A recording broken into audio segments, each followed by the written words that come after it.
आज हम पढ़ेंगे शुंग वंश। ये 185 बीसी से लेके 185 बीसी से लेके 73 बीसी तक था। इसने मौर्य वंश के अंतिम शासक की हत्या करके शुंग वंश की स्थापना की। मौर्य वंश का अंतिम शासक कौन था? बृहद्रथ था। बृहद्रथ उसकी हत्या करके शुंग वंश की स्थापना करी है। शुंग वंश की स्थापना की। ये ब्राह्मण समाज था। क्या था? ब्राह्मण समाज। ये था ब्राह्मण समाज। ठीक है। शुंग वंश था ब्राह्मण साम्राज्य। इसके फाउंडर कौन थे? तो पुष्यमित्र शुंग। ये काफी इंपोर्टेंट है। यही एक इंपोर्टेंट है इसमें, शुंग वंश पुष्यमित्र शुंग। 185 बीसी से 149 बीसी, ये कहीं से इंपोर्टेंट नहीं। राजधानी थी विदिशा। राजधानी विदिशा। ठीक है। राजभाषा थी इनकी संस्कृत। शुंग वंश पुष्यमित्र शुंग की राजभाषा थी संस्कृत। इसने अशोक के 84,000 स्तूपों को तोड़वाया। 84,000 स्तूपों को तोड़वा दिया इसने, अशोक के पुष्यमित्र शुंग ने। ठीक है। जो भरूत स्तूप है, इसका निर्माण पुष्यमित्र शुंग ने स्वयं करवाया। और ये कहाँ पर है? ये है एमपी सतना में। ये है एमपी सतना में है। इसमें जातक कथाओं को भी दर्शाता है। कौन सा? भरूत स्तूप। इंपोर्टेंट है भरूत स्तूप। पुष्यमित्र शुंग के काल को कहा जाता है वैदिक पुनर्जागरण का काल। वैदिक पुनर्जागरण का काल भी कहा जाता है। ठीक है। यवनों का आक्रमण इसी के समय हुआ था। यूनान से जो आए थे डेमेटेरियस। डेमेटेरियस प्रथम, डेमेट्रियस बोल सकते हो, डेमेटेरियस प्रथम। ठीक है। यवनों का आक्रमण पुष्यमित्र समय के काल में हुआ था। भरूत स्तूप का निर्माण पुष्यमित्र शुंग ने करवाया। जो एमपी सतना में, जातक कथाओं को दर्शाता है। ठीक है। राजधानी विदिशा, राजभाषा संस्कृत, फाउंडर पुष्यमित्र शुंग, ब्राह्मण समाज, बृहद्रथ अंतिम मौर्य शासक की इन्होंने हत्या करके स्थापना करी। इसके काल को वैदिक पुनर्जागरण का काल कहा जाता है। डेमेट्रियस प्रथम का आक्रमण जो कि यूनान से आया था, इसी के समय में हुआ था। इसके दरबार में थे पतंजलि। इसके दरबार में थे पतंजलि, जिन्होंने योग शास्त्र जो कि है महाभाष्य उसको लिखा। और महाभाष्य क्या है? पढ़नी की जो अष्टाध्यायी थी, पढ़नी की जो अष्टाध्यायी, उसका ये टीका है। ठीक है। इसी के दरबार में थे पतंजलि। पुष्यमित्र शुंग के दरबार में पतंजलि थे, उन्होंने महाभाष्य लिखा। और पतंजलि ने ही 2 अश्वमेध यज्ञ करवाए। पुष्यमित्र शुंग के लिए 2 अश्वमेध यज्ञ करवाए पतंजलि ने। ठीक है। और इनके उत्तराधिकारी कौन थे? अग्निमित्र। अग्निमित्र जो कि इनने विदर्भ युद्ध हुआ था उसमें ये थे। इनके नाम पे एक बुक जो कि कालिदास ने लिखी है, एक बुक जो कि प्रेम कथा है, जो कि कालिदास ने लिखी, जिसका नाम है मालविका अग्निमित्रम, जिसमें मालविका और अग्निमित्र की प्रेम कथा है। मालविका कौन थी? यज्ञसेन की बहन थी। फिर उसके बाद वसु ज्येष्ठ आते हैं, अगले शासक। फिर वसुमित्र आते हैं और लास्ट शासक हैं इनके देवभूति, जिनका 73 ईस्वी में मृत्यु कर दी गई।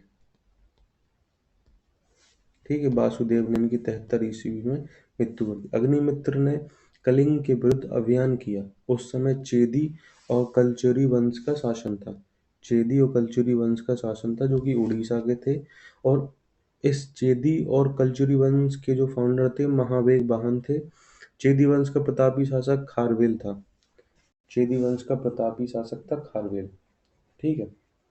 और इस सब की जानकारी मिलती है हाथी गुम्फा का अभिलेख, जो कि प्राकृत भाषा में है। हाथी गुम्फा का अभिलेख जो कि प्राकृत भाषा में है। ठीक है। और कलिंग प्रशासन की जानकारी हाथी गुम्फा अभिलेख से मिलती है। भारतवर्ष का उल्लेख, मतलब शब्द भारतवर्ष का प्रयोग किया गया, यह भी हाथी गुम्फा से पता चलता है। ठीक है। हाथी गुम्फा के अभिलेख से। अग्निमित्र ने कलिंग के विरुद्ध अभियान किया, उसमें चेदी कलचुरी वंश का शासन था, जो कि चेदी कलचुरी वंश उड़ीसा से संबंध रखता है। फाउंडर थे महामेघ वाहन। अब आगे बढ़ते हैं। शुंग वंश एक ब्रीफली और देखते हैं। ब्राह्मण समाज। ब्राह्मण समाज। फाउंडर पुष्यमित्र शुंग। बृहदत्त की हत्या करी। मौर्य वंश के अंतिम शासक। कैपिटल विदिशा। राजभाषा थी राजभाषा संस्कृत। भरूच स्तूप का निर्माण कराया था। ठीक है। इसके शासन इसके काल को वैदिक पुनर्जागरण का काल कहा गया। वैदिक पुनर्जागरण का काल। यवनों का आक्रमण भी इसी के समय में हुआ। डेमेट्रियस प्रथम आया और उससे हार भी गया। इसी के दरबार में पतंजलि थे जिन्होंने महाभाष्य लिखा। 2 अश्वमेध यज्ञ भी पतंजलि ने करवाया। अग्निमित्र ने विदर्भ युद्ध लगा। ठीक है। यज्ञसेन की बहन थी मालविका और अग्निमित्र, इन दोनों की कालिदास ने प्रेम कथा लिखी। कलिंग के विरुद्ध अभियान अग्निमित्र ने किया। इस समय चेदी कलचुरी वंश जो कि उड़ीसा से संबंधित है उनका शासन था। और महामेघवाहन जो थे वो फाउंडर थे चेदी कलचुरी वंश के, और उनका प्रतापी शासक था खारवेल। और ये सब जानकारी जो अग्निमित्र ने कलिंग के विरुद्ध युद्ध किया ये मिलती है हाथी गुम्फा के अभिलेख जो कि प्राकृत भाषा में है। ठीक है। और खारवेल के इस हाथी गुम्फा अभिलेख में कलिंग प्रशासन की जानकारी मिलती है और भारतवर्ष शब्द का उल्लेख भी वहीं से मिलता है। फिर वसुज्येष्ठ है। वसुमित्र देवभूति लास्ट रूलर था जिनकी मृत्यु 73 BC में हो चुकी थी। इसके बाद काड़ो वंश आता है। काड़ो वंश में कुछ खास है नहीं है। इसके जो फाउंडर थे वासुदेव, इन्होंने हत्या कर दी थी देवभूति की। देवभूति जो कि लास्ट रूलर थे शुंग वंश के। ये हैं लास्ट रूलर। इनकी हत्या किसने करी? वासुदेव ने कर दी। लास्ट रूलर थे सुशर्मन। दो कैपिटल थी पाटलिपुत्र विदिशा। काड़ा वंश आया। Vasudev founder. Last ruler Susharman. Capital Pataliputra Vidisha. अब आते हैं one of the most important topics, Satavahana वंश। इनको आंध्र सातवाहन भी बोलते हैं। 300 वर्ष तक इनका शासनकाल रहा। ठीक है। भाषा थी प्राकृत भाषा थी इनकी। क्या? प्राकृत भाषा। धर्म ब्राह्मण। ठीक है। राजधानी प्रतिष्ठान पैठान जो कि दक्षिण महाराष्ट्र में है, गोदावरी की नदी के किनारे, गोदावरी नदी पर। ठीक है। राजधानी प्रतिष्ठान पैठान, दक्षिण महाराष्ट्र, गोदावरी नदी। भाषा प्राकृत, धर्म ब्राह्मण, 300 वर्ष तक शासनकाल। फाउंडर थे सीमुक जो थे उन्होंने काड़ो वंश के अंतिम शासक सुशर्मन की हत्या करके सातवाहन वंश या आंध्र सातवाहन वंश की स्थापना करी। सातवाहन वंश की जानकारी मिलती है कहाँ से? नागनिका अभिलेख से मिलती है, नासिक अभिलेख से मिलती है, हाथी गुम्फा अभिलेख से मिलती है। नागनिका अभिलेख, नासिक अभिलेख और हाथी गुम्फा अभिलेख। सीमुक के उत्तराधिकारी हुए सतकर्णी प्रथम। इन्हें दक्षिण का राजा भी कहा जाता था, जो कि दक्षिण पथपथी बोलते हैं, प्रतिष्ठानपति। सतकर्णी प्रथम जो कि सीमुक के उत्तराधिकारी थे। उपाधि दक्षिण पथपति, प्रतिष्ठानपति। सतकर्णी प्रथम ने 2 अश्वमेध यज्ञ कराए। 2 अश्वमेध यज्ञ, एक राजसूय यज्ञ कराया। ठीक है। और राजधानी बनाया, अमरावती को उन्होंने राजधानी बनाया। ठीक है। सीमुक के उत्तराधिकारी सतकर्णी प्रथम। उपाधि दक्षिण पथपति, प्रतिष्ठानपति। सतकर्णी प्रथम ने 2 अश्वमेध यज्ञ कराए, एक राजसूय यज्ञ कराया, राजधानी बनाई अमरावती। सतकर्णी प्रथम का नाम एल्डर सैरागॉन बताया गया है। कौन सी बुक में? पेरिप्लस ऑफ इथीरियन सी। इसके अज्ञात हैं, राइटर कौन है ये पता नहीं है। Trade of Greece plus Maurya साम्राज्यों की सातवाहन, इनके बारे में जानकारी देती है बुक। एल्डर सैरागॉन भी कहा गया है। एल्डर सैरागॉन। भूमिदान की प्रथा किसने शुरू करी? ये करी है सतकर्णी प्रथम ने। भूमिदान की प्रथा सतकर्णी प्रथम ने। और भूमिदान जो देते थे इस बात की जानकारी नानाघाट अभिलेख से प्राप्त होती है, जो कि नागनिका ने, इनकी पत्नी जो कि नागनिका है, उन्होंने जारी किया था। और नागनिका अभिलेख भी वो है एक नागनिका अभिलेख या जिसी को नानाघाट अभिलेख भी बोल सकते हैं, नानाघाट और नागनिका। तो सीमुख के बाद जो आए सतकर्णी प्रथम, दो दो अश्वमेध यज्ञ, एक राजसूय यज्ञ, अमरावती कैपिटल एल्डर सेरागन कहा गया, भूमिदान की प्रथा शुरू करी। नानाघाट अभिलेख में ये जानकारी मिली है जिसको जारी किया है नागनिका ने। इसके बाद आते हैं हाल। ये तीसरे राजा जो आते हैं वो हाल है। ये संस्कृत के विद्वान थे। मत्स्य पुराण में कहा गया है ये 17वें राजा थे, 17वें रूलर थे। ठीक है, मत्स्य पुराण में ऐसे दिया हुआ है कि 17वें। संस्कृत का विद्वान। गाथा सप्तशती इनकी रचना है जो कि प्राकृत भाषा में है। ये काफी इंपॉर्टेंट क्वेश्चन है। गाथा सप्तशती जो कि प्राकृत भाषा में है। इसकी रचना किसने करी? हाल ने। 17वें राजा मत्स्य पुराण के अनुसार। संस्कृत का विद्वान। इनकी उपाधि क्या है? कवि वत्सल। इनकी उपाधि है कवि वत्सल। उपाधि है कवि वत्सल। अंधकार युग भी सातवाहन वंश को कहा जाता है। अंधकार युग, अंधकार युग भी कहा जाता है सातवाहन वंश को। इसमें दो विद्वान रहते थे, सर्ववर्मन कांत्राण, कांत्राण इनकी बुक है। गुड़ाहाड़ा बृहत कथा बुक है इनकी। इसी आधार पर पंचतंत्र पुस्तक लिखी है विष्णु शर्मा ने। ठीक है, विष्णु शर्मा ने। सर्ववर्मन जिनकी बुक है कांत्राण, गुड़ाहाड़ा की है बृहत कथा। गुड़ाहाड़ा की बृहत कथा के आधार पर पंचतंत्र लिखी गई है जो कि विष्णु शर्मा ने लिखी है। ठीक है, सर्ववर्मन गुड़ाहाड़ा, सर्ववर्मन की कांत्राण, गुड़ाहाड़ा की बृहत कथा।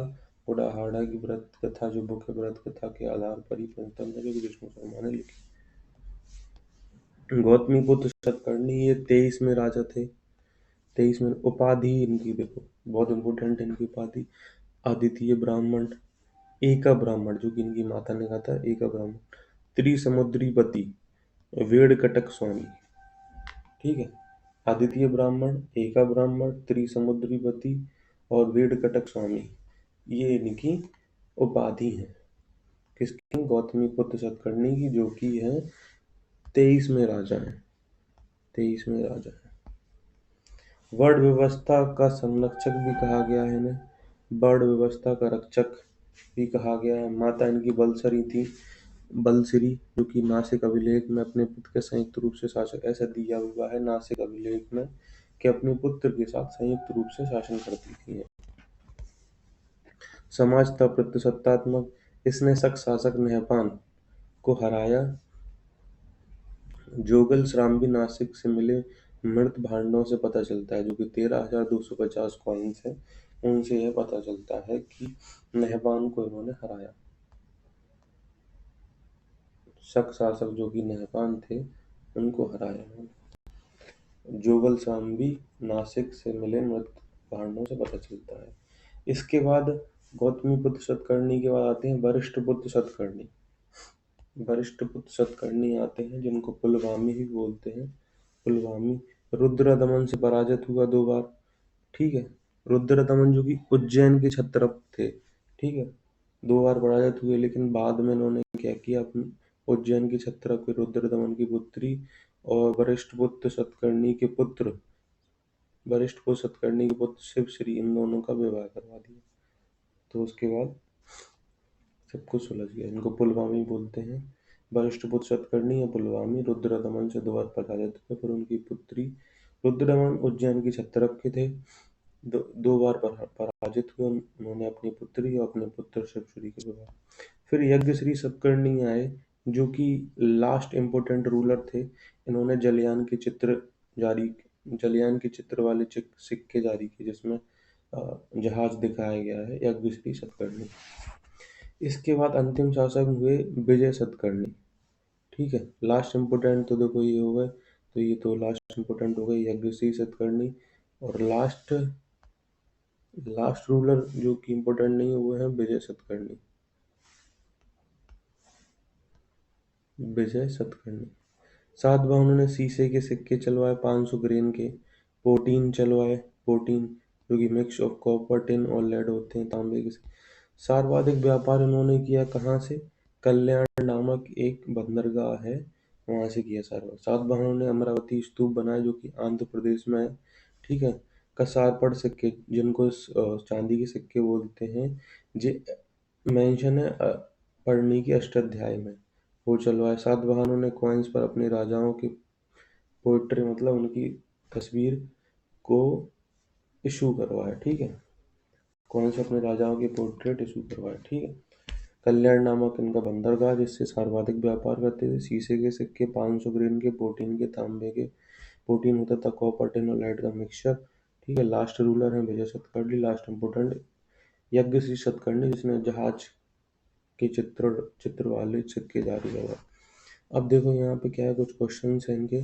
सतकर्णी प्रथम जो है वो सांची स्तूप के प्रवेश द्वार, जिनको बोलते हैं तोरड़ बोलते हैं उन पर अंकित है ये सतकर्णी प्रथम, उस पर इनकी छवि अंकित है। जहाज की कॉइन वाले कॉइन्स पर जहाज को कॉइन्स पर चित्रित करके जारी करवाया। जलयान वाले चित्र यज्ञ श्री सतकर्णी ने। अपने नाम के साथ माता का नाम जोड़ा, वरिष्ठ पुत्र सतकर्णी, जिन्होंने अपने पुत्र की रुद्रदमन की पुत्री के साथ, जो कि उज्जैन के क्षत्रप थे, शादी करवाई थी और 2 बार ये हारे थे रुद्रदमन। दक्षिणापति के भगवान किसको बोलता है? सतकर्णी प्रथम, ठीक है। दक्षिणापति बोलते हैं वो अपने आप को, दक्षिणापति बोलते हैं, और क्या बोलते हैं? प्रतिष्ठानपति भी बोलते हैं, ठीक है। नानाघाट शिलालेख, जो कि नागनिका इनकी पत्नी नागनिका ने जारी करवाया, नागनिका ने जारी करवाया। नागनिका शिलालेख किसकी जानकारी? शीशे के सिक्के 500 ग्रेन के, ठीक है। प्रोटीन जो कि मिक्सचर है टिन, कॉपर और लेड का। तांबे के सिक्के 4। अमरावती स्तूप, ये भी सातवाहनों ने जारी करवाया।